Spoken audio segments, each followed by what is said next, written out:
gambaran tentang ketegasan Umar itu yang tidak boleh dilupakan. Ada sisi lain dari pribadi seorang Umar bin Khattab radhiyallahu anhu, yaitu sisi kelembutannya. Yang inilah yang nanti akan sangat terlihat jelas sekali ketika dia memimpin jadi khalifah. Sebelum masuk Islam, sifat keras dan beringas Umar bin Khattab radhiyallahu anhu sudah tidak asing di kalangan suku Quraisy. Orang-orang pun segan terhadapnya. Setelah masuk Islam, sifat keras dan tegas Umar bin Khattab ini tidak luntur sedikit pun. Hingga saat dirinya diangkat menjadi khalifah pada tahun 12 Hijriah, kaum muslimin sempat merasa khawatir. Sifat keras ini akan menjadikannya pemimpin yang otoriter. Waktu Rasul hidup, Umar keras sekali orang. Itu Rasul masih ada. Waktu Abu Bakar memimpin, Umar juga keras sekali orangnya. Padahal Abu Bakar masih ada. Lah sekarang dia memimpin tidak ada siapa-siapa, sendirian. Bagaimana coba nasib umat ini? Itu ya.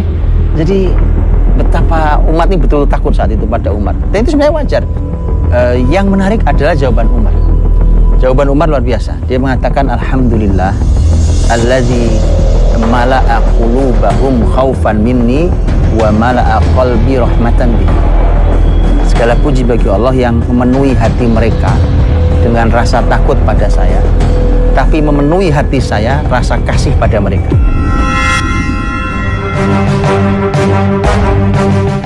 Umar hanya bersikap keras pada musuh dan orang-orang yang zalim. Tapi sebaliknya, ia bersikap lemah lembut terhadap rakyatnya. Inilah sesungguhnya syarat seorang pemimpin dalam Islam. Berjuang untuk orang yang lemah adalah kewajiban bagi setiap muslimin. Dan contohnya sangat amat banyak di sepanjang beliau memimpin.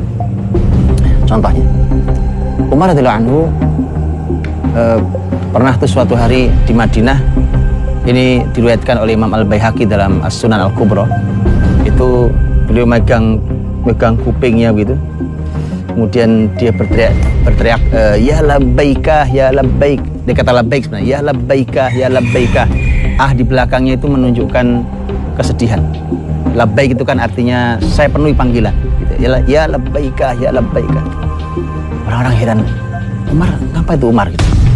Ada yang berkata bahwa ada yang menjawab, Umar baru saja dapat surat penjelasan dari salah satu pasukan yang dikirim ke sebuah negeri. Yang dia kirim ke sana itu pasukan muslimin itu terhadang oleh sungai. Ini laporan dari pasukan di lapangan. Ada sungai yang muslimin ini tidak bisa melewati karena tidak ada jembatan, tapi mereka juga tidak tahu ini dalamnya berapa. Akhirnya mereka itu menekat mengutus salah satu orang tua yang itu musim juga dingin padahal. Kemudian orang itu masuk ke dalam itu, dipaksa untuk masuk untuk mengukur kedalaman. Ternyata orang ini akhirnya tenggelam. Itu tenggelam tuh dia sempat memanggil Umar. Tuh, ya Umar manggil Umar untuk karena itu kebiasaan pasukan muslimin ketika dulu masyarakat muslim itu kalau mendapatkan semacam kezaliman begitu, mereka suka manggil pemimpinnya agar ditolong maksudnya.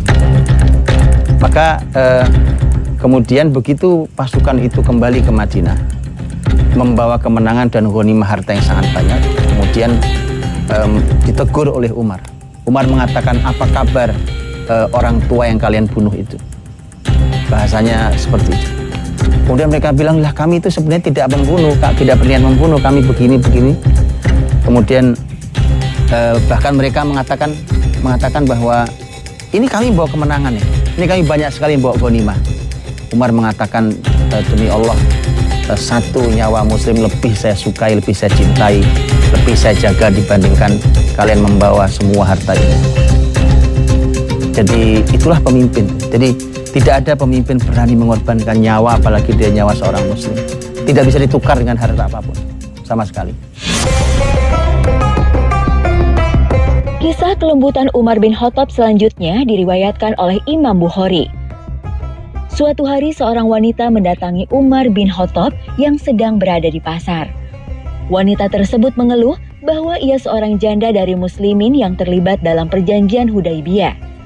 Setelah suaminya meninggal, ia tidak mempunyai harta, padahal ia memiliki anak-anak yang harus ia nafkahi. Mendengar hal ini, Umar bin Khattab segera memberi wanita ini berbagai bahan makanan, hingga orang-orang di sekitarnya keheranan. Saking banyaknya yang diberikan, orang di sekelilingnya Umar mengatakan, Umar, kamu banyak sekali ngasih ke dia. Umar mengatakan, hei kalian, celaka kalian. Sakilat ka ummuk.